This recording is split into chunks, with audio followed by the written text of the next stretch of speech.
There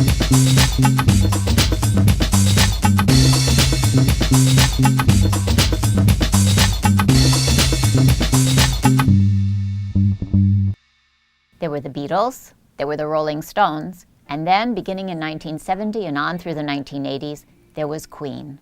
Open your eyes. British rock and roll royalty all, with each band theatrical in its very particular way. Yet in the final analysis, Queen, originally composed of Freddie Mercury, Brian May, John Deacon, and Roger Taylor, might well be judged the most flamboyant of them all.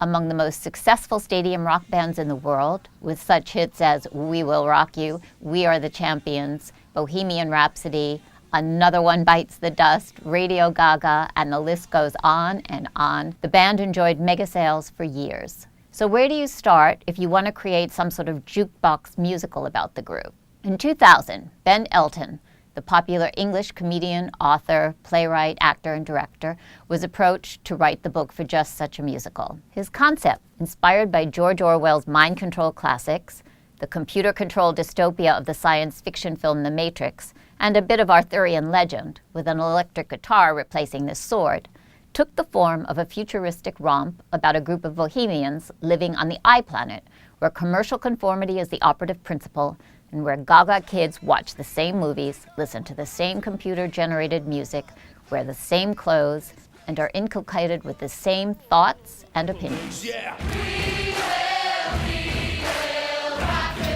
Musical instruments are forbidden, and rock music is unknown. But a few rebels and their prophet, Galileo, begin the struggle to restore freedom. We Will Rock You opened in London in 2002, where it's still running, and has subsequently been seen throughout the world, in Europe, as well as in Australia, Japan, Canada, South Africa, and beyond. It's yet to make its Broadway debut, but now the show, which Elton describes as a 12-year work in progress that is under continual revision, is on its first North American tour, set to play Chicago's Cadillac Palace Theater, October 22nd to the 27th. Somebody better put you back into your place.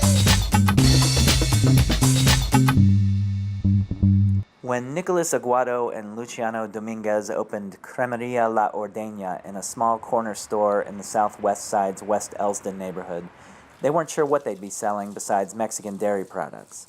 But since the neighborhood is home to many immigrants from Mexico's southwestern Guerrero state, they figured they'd be stocking a lot of things from there. Sure enough, customers began clamoring for a younger version of the dry, crumbly queso cincho they'd already carried. And then people started requesting products from all over Mexico. Today, they sell 8 varieties of mole, the dense, complex, spicy, chili-based sauce pastes that often incorporate dozens of ingredients, like chocolate, fruit, bread, nuts, and spices. There are 13 varieties of dried beans, 4 kinds of fresh sausage, lime and salt-seasoned toasted grasshoppers from Oaxaca, and humiles, stink bugs commonly ground up into salsas.